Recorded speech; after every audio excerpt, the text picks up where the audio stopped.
Right. Ric Flair, my man, Ric Flair. There was talk several weeks ago that they were going to turn him babyface, and he is completely against the idea of doing that. Yeah, Ric Flair. I love Flair as the face, or as a really. Oh, you know what I mean? Flair's face is he could go either way, It's Ric fucking Flair, you know what I mean? But Flair is a heel. There's nothing like it, dude. Oh, for sure. If they turn Flair, that's a big mistake.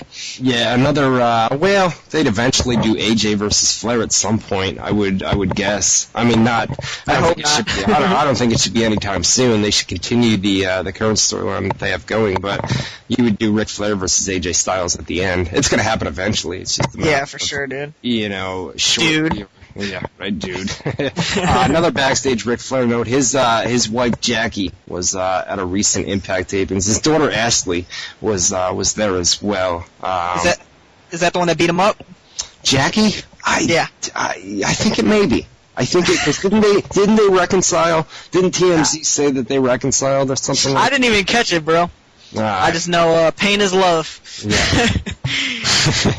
Yeah. Lacey Von Erich, there's been talk, speaking of turns, turning her baby face, leaving the beautiful people. They've teased that in recent weeks. So Lacey Von Erich is a baby face. She can't work worth a shit in the ring, so could really care less, you know what I mean? Exactly. We talked about Mike Knox earlier. The guy behind this is Taz. Was a big fan of Knox in WWE and basically felt what I said earlier to the guy that called was that Mike Knox was never able to really show his skills in WWE, and Taz was a big fan back then and has brought up to TNA management that he'd like to see Knox TNA, so we'll have to wait and see what happens there.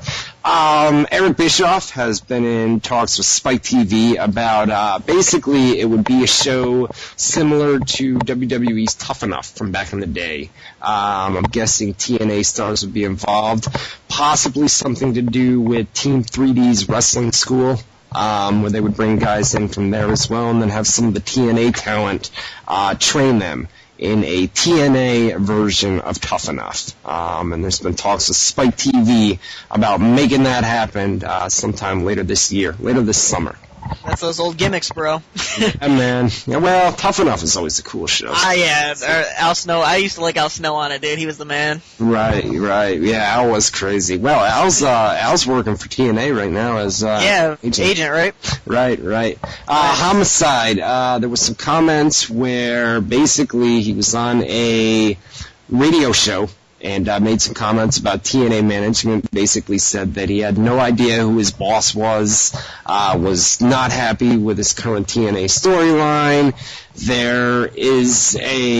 There's audio of this that's up on YouTube.com, and basically Homicide was told specifically Terry Taylor, and I can confirm this, told Terry Taylor that he was misquoted in the interview and told Terry to go and find proof. And there is video proof. It's on YouTube. So if anybody wants to hear it, do a search for Homicide vs. TNA or something like that up on YouTube. So I'm going to predict it right now, bro. Homicide's going to get released. Watch for it. He wants to. He wants to be released. Yeah. He's asking for it. You know what I mean? There was talk that interview that he did, that he was actually trying to get himself fired. So it'll be interesting to see what happens to him. Here's some TNA salary news or pay rate news. Mr. Anderson is believed to be making $2,500 per appearance. On another note, Scott Hall said to be making $3,000. So you've got Mr. Anderson with $2,500 per, and you've got Scott Hall with $3,000 per. And this is not, okay, say, they come in and when they used to do the double TV tapings, now if Scott Hall worked, the first set of tapings, and then he worked, so say this week, Monday, Tuesday, Wednesday, Scott Hall banks in $9,000. See what I'm saying? $3,000, $3,000, and $3,000. For each show that he's on, he banks $3,000. Same thing with Kennedy. So Monday, Tuesday, Wednesday, he banks $7,500. That's one of the benefits of being Hulk Hogan's buddy. Yeah, right. No, I love Scott Hall, though, to be honest. He's the man. Christopher Daniels news here. He has not committed to any more Ring of Honor dates after July. There's definitely been talks between TNA and Daniels as of late. And one of the deals is TNA does not like their talent working Ring of Honor shows. Very seldomly, and I know they just did it with Motor City Machine Guns. They were just down in New York City for that weekend double shoot that they did on Friday and Saturday. Very random, or very rarely does TNA allow their talent on Ring of Honor shows, and when they do, it's usually Saban and Shelley. Samoa Joe used to be a deal, but I mean, he's not anymore. You haven't seen that in quite a long time. But there has been talks between Daniels and TNA, and like we said, has not committed to any Ring of Honor dates after July. So, be interesting to see what happens there. Shannon Moore had one of his earrings ripped out at last week's TNA Impact tapings. Not last week's tapings, the week before that. Oh God, that hurts. I've got my earrings, man, and Jesus, man. Me too. Ouch, man.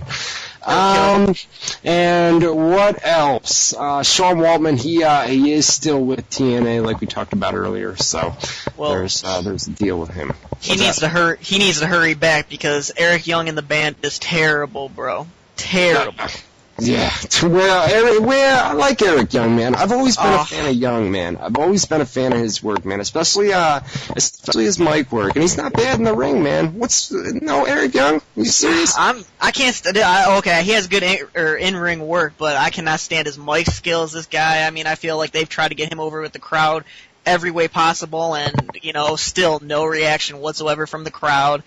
And like I said, if they're gonna have the band, I mean, they're not really the band if